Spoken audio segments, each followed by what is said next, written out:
Iepriekšējā sērijā ekspedīcijas komanda nokļuva pie Pazemes upes, kas virzemē izplūst no 50 metrus dziļas salas un aplūkoja komunistu līdera Hodžas dzimto pilsētu Girokastru, kur atrodas slepens diktatora Pazemes bunkurs. Pēc iesprūšanas šaurā vecpilsētas ieliņā ceļotāji devās kalnos, kur atrada drošu vietu nometnei, kas ir pasargāta no meža ugunsgrēkiem.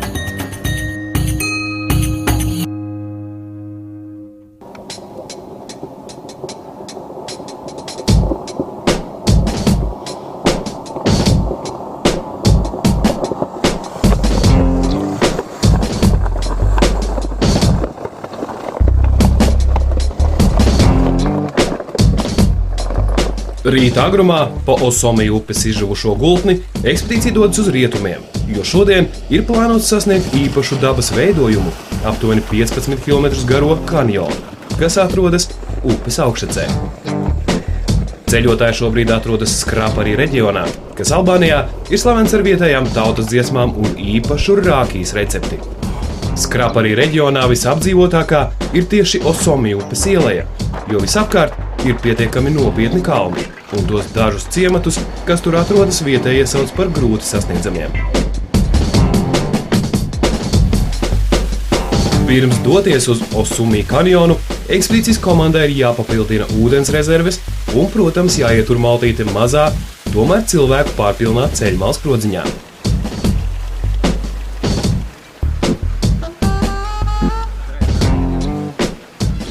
Tā zupa bija prīmā. Tātad arī zupas viņiem ir labas. Es domāju, ka viņiem zupas nav, bet ir. Ēdiens ir garšīgs, diezgan sāļš, nav asks.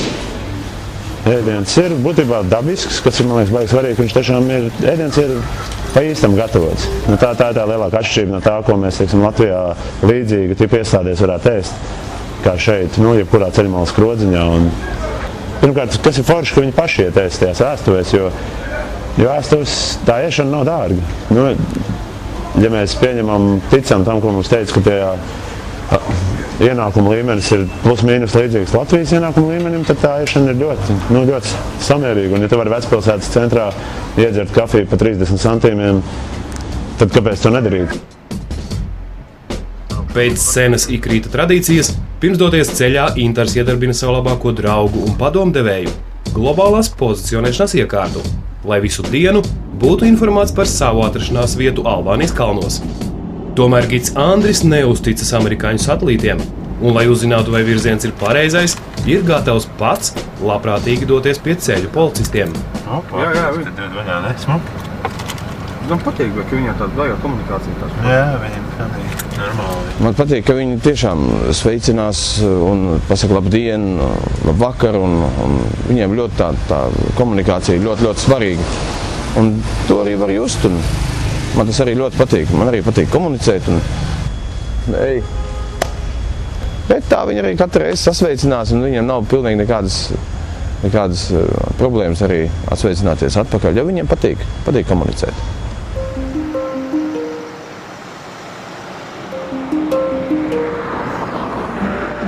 Lai arī vēsturiski pat pēc gadskaitļiem ļoti līdzīgas ir Latvijas un Albānijas tās vēstures politiskās nianses.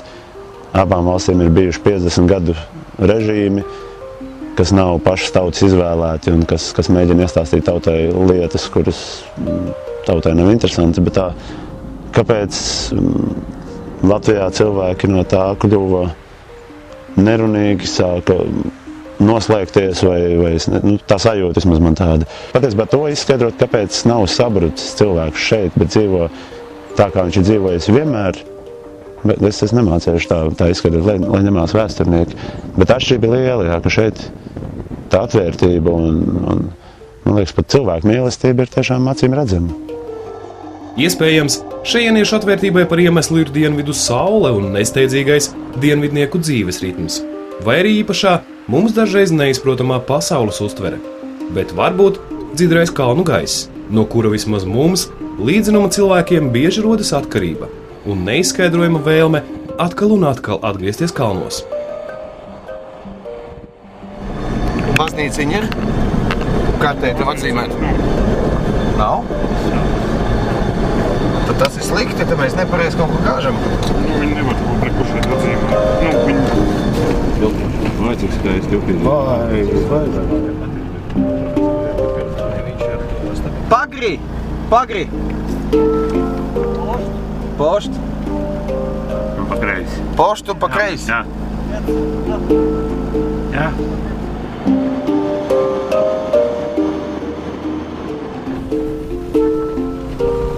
Hola! Pagri! Pagri! Ja. Tas pierdu.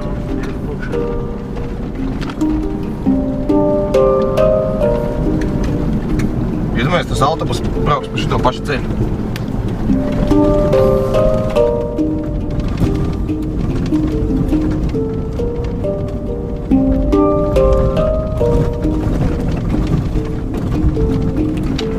Stvečka.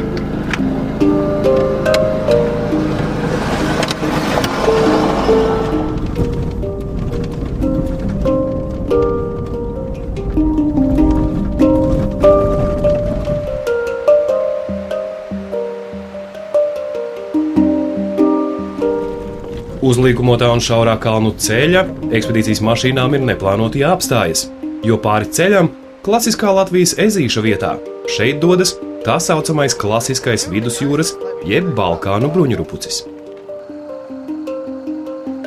Šos bruņurupučus, kas apdzīvo Eiropas reģionus, kur gaisa temperatūra vidēji dienā ir no +20 līdz 30 grādiem, dabas pētnieki pazīst jau no antīkajiem laikiem, un tieši tāpēc tas ir viens no vislabāk izpētītajiem bruņurupučiem pasaulē. Šis konkrētais modelis nav ne īpaši vecs, ne liels, jo Balkānu bruņurupuči var sasniegt pat 35 cm garumu. Interesanti, ka bruņurupuči ir viena no 4 rāpuļu kārtām, kas uz pasaules dzīvo jau aptuveni 220 miljonus gadu.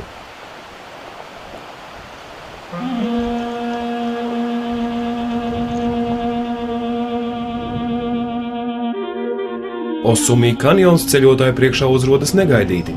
Pār šauro upes izgrausto aizu ir pārlikts vieglas konstrukcijas saliekamais tilts, pār kuru braucot, vēderā sāk kutēt, jo zem caurspīdīgā dēļu klājuma ir aptuveni 50 metrus dziļš kanjons.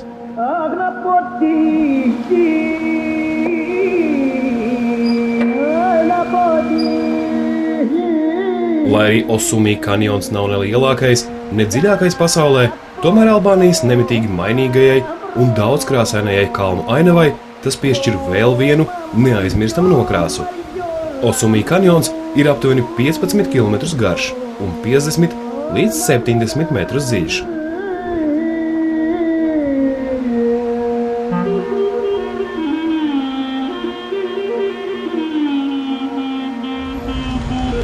Tas bija skaisti. Dziļi, telpiski, pilnīgs 3D, kaut kas neticams. Tas bija forši. Nav vārdu. Tas bija labi, jā. Lūk, kanjons, vīri. Skatiet, lūk, ak jau. Kanjons. Jūs teicāt, ka tas bija super, bet es saku, ka šis ir super. Kārli, tu zini, ko es saku? Tu paskaties sev. Tulīt. Tagad. Pagaidiet. Paga. Blin, kāpēc tā? Nu, apmēram. Viņi ir diezgan labi nomaskējuši visas savas smukās vietas šajā zemē.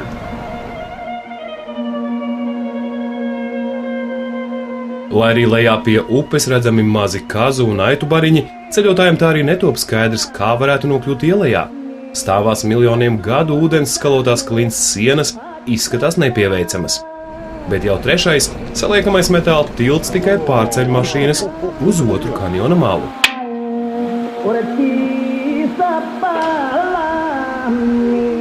Man liekas, ka kanjons kā tāds vispār nebija redzējis. No filmās, protams. Katrā ziņā tas dabas joks, šādi izstrādātais ir Jebkurā gadījumā viņš ir neefektīvs. Nav pat nozīme tam, kā tas radies. Nozīme tam, ko tu ieraugi tajā brīdī, kad tu pie viņas ieradies. Un tas viss, ko tā upe tur ir ierakstījusi uz sāniem, un visi pavasara ūdeņi, kas ir skalojuši tā apakšā ārā, tas beiga efekti. Tā ir sajūta grandioza un būtu gribējies vairāk padzīvoties pa kanjonu apakšu un mēģināt. Es pieļauju, ka tā ir atkal atsevišķs brauciens, kurā tu atbrauc un mēģini ar kājām vai vienalga kā ar laiviņu lēnā garā to kanjonu izbaudīt. Jo viņš jau nav tik šausmīgi garš, cik viņš ir iespaidīgs tajā brīdī, kad tu esi apakšā. Kad tu zini, ka augšā ir 40 grādi un apakšā ir tavi labi 20 ēnu, milzīgās sienas un atbalsis. Un es domāju, tas ir to vērts apskatīties. Kad pavasarī Osumī upe saņem kūstošā sniega un nokrišņu ūdeni, tā burtiski piepilda visu kanjona apakšu. Tajā laikā upes dziļums kanjonā var pārsniegt pat 10 metrus, tāpēc šī ir ļoti iecienīta raftinga, jeb ekstremālā laivošanas sporta cienītāju izklaides vieta.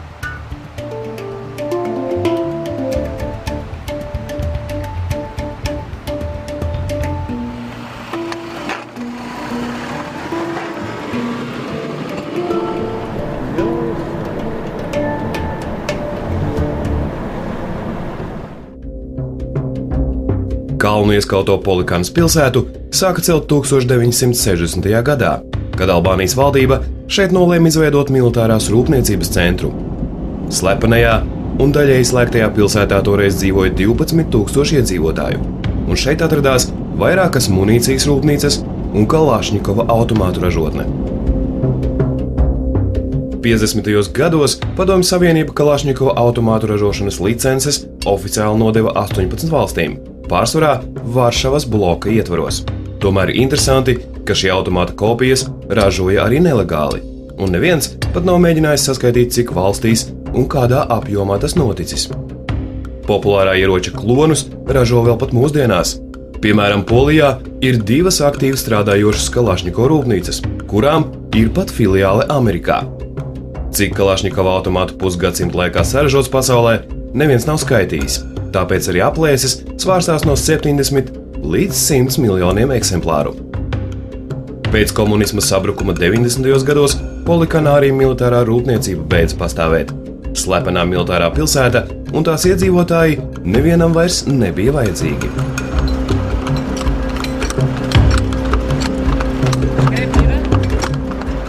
Ja kādā pasaules zemē redzat īpaši aprīkotu sētu ar pudeļu lauskām, tas nozīmē, ka šeit ir jābūt uzmanīgam, un ar drošību uz ielām viss nav kārtībā.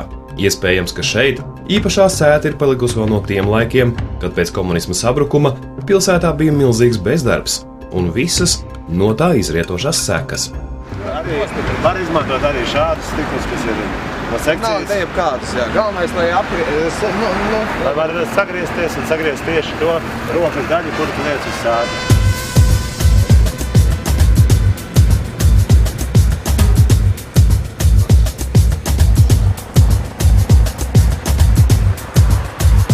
Automazgātājus šeit sauc par lavažiem vai lavāžo. Lavažs nozīmē to, ka ir labākajā gadījumā ir tāds tenta jumts, telts jumts tāds, zem kura tiek ar šļūteni mazgāta mašīna. Un sliktāk gadījumā tas vienkārši pleķītis, uz kura tiek mazgāta mašīna. Un automazgāšanas tas ir īpaši stāsts. Tas ir kaut kas pilnīgi neiedomājams.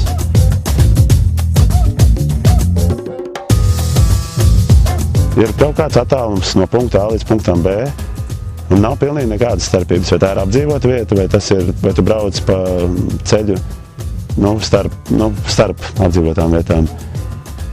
Nav iespējams nobraukt kilometru, lai uz tā nebūtu vismaz 2 lavaži, bet kas man likās pilnīgi netverami.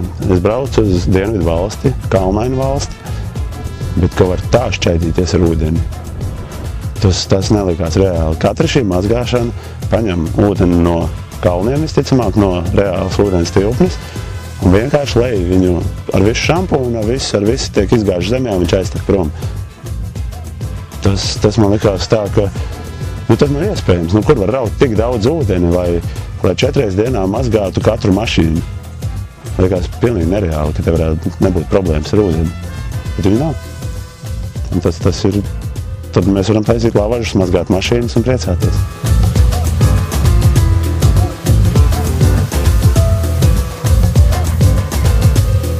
Viena džipa mazgāšanas pilsētas centrālajā lavažā ar tenta jumtu un certificētu augstspiediena aparātu maksā aptuveni 3 reizes lētāk kā Latvijā – 1,5 latu. Papildus serviss, mūzika un iespēja uzdejot, kamēr mašīna tiek mazgāta, ir iekļauts cenā.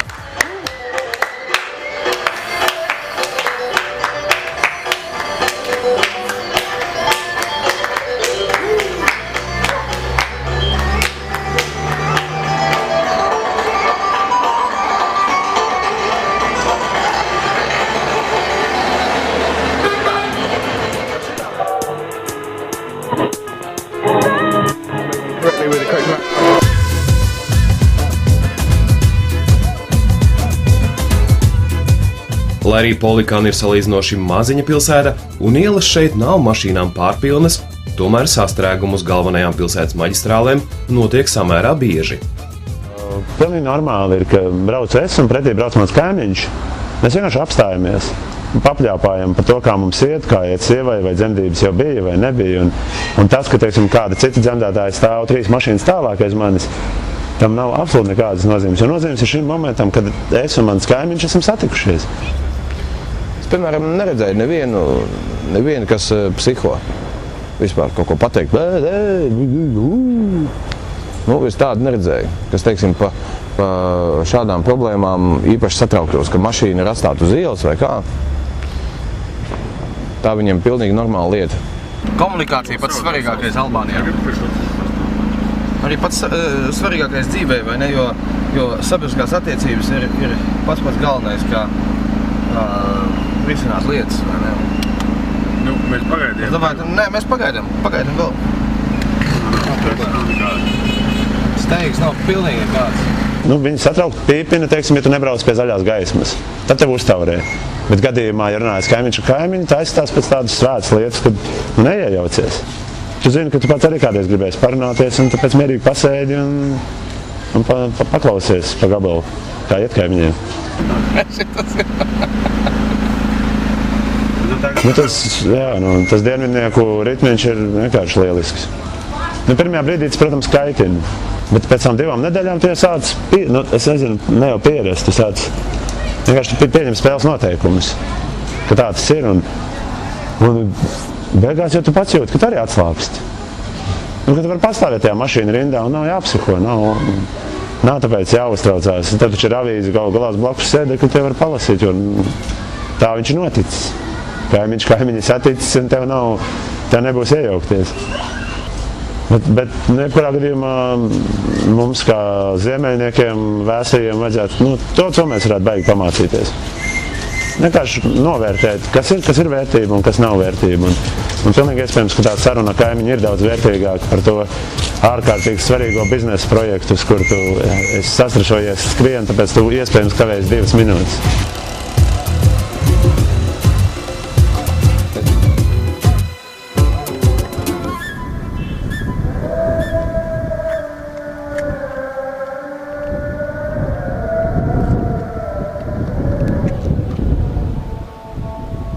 Latvijā es biju pilnīgi pārliecināts, ka šī ir Eiropas musulmaņu valsts.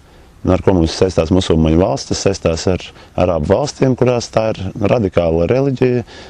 Un līdz ar to viss no tā izrietošais. Bet šeit atbraucot, es uzzināju stāstu, protams, par to, ka Hodži režīms bija pasludinājis sevi par vienīgo ateistu valsti pasaulē. Un arī tas ir atstājis zināmas pēdas tajā, ka tā ir reliģija, kas šobrīd ir atgriezusies tām reliģijām, kas šeit ir pareizticīgie katoļi, musulmaņi. Tad šobrīd par reliģiskiem cilvēkiem vispār šeit uzskata 20% no visiem iedzīvotājiem. Un no tiem 20%, pat ne vairākums, bet kāds lielākais, salīdzinot ar citām reliģijām, ir musulmaņi. Bet tā, lai teiktu, ka šeit jūt jebkāda veida reliģiski radikālas izpausmes, pilnīgas muļķības. Albānijas ģeogrāfiskā atrašanās vieta starp kristiešu un musulmaņu teritorijām, kā arī dažādo zemju un ticību iekarotāji, kas gadsimtiem ilgi Albānijā sludinājuši visdažādākos dievus, laika gaitā šeit radījuši ļoti interesantu situāciju. Daudzās albāņu ģimenēs ir gan pareizticīgo, gan katoļu, gan musulmaņu tradīciju piekritēji. Tāpēc albāņiem domstarpības vai konflikti starp reliģijām nekad nav notikuši, un uz vienas ielas joprojām mierīgi var līdzās pastāvēt visu reliģiju dievnami. Albāņiem būtiskāk ir nacionālā un valodas piederība, nevis reliģija.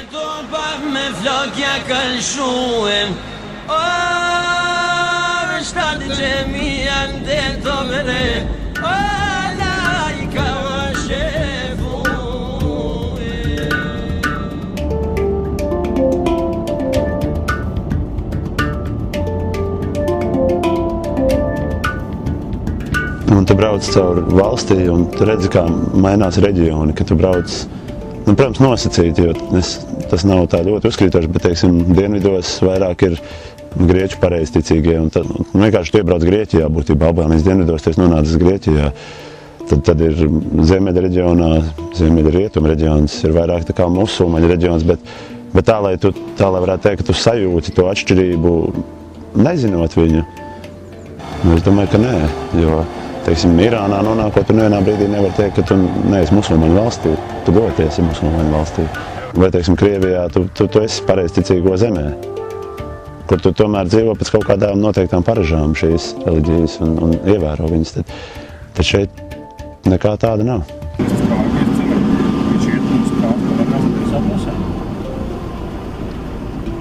Bet tāpat laikā tās tradīcijas, kas ir daudz dziļāk sakņojās cilvēkā, kā musulmaņiem raksturīgā viesmīlība, kuru gan droši vien var saistīt arī vienkārši ar kalniešu viesmīlību, ka tā šeit vienkārši darbojās.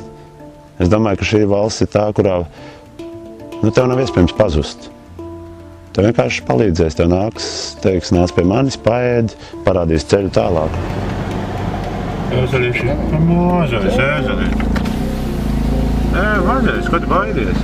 Mazais. Brauc, večka.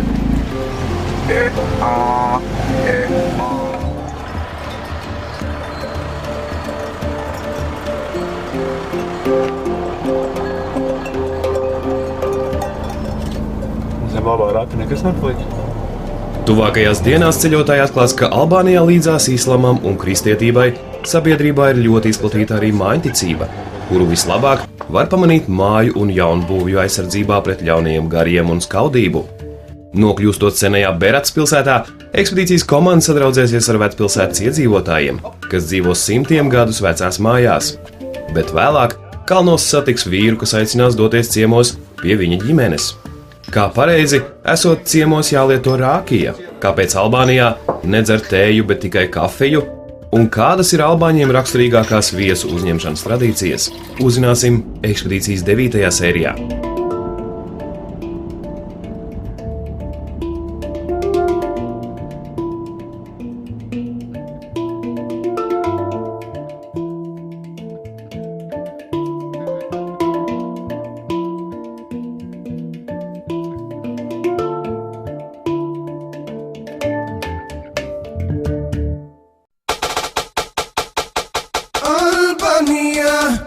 Vienīgā respublikā, kurā gribu atgriezties uz mūžībām. Tu kā mana sirds Albānijā, es mīlu tevi rītā vakarā. Gribu aizbēgt tavos kalnos pusdienā, tu mana vienīgā Albānijā.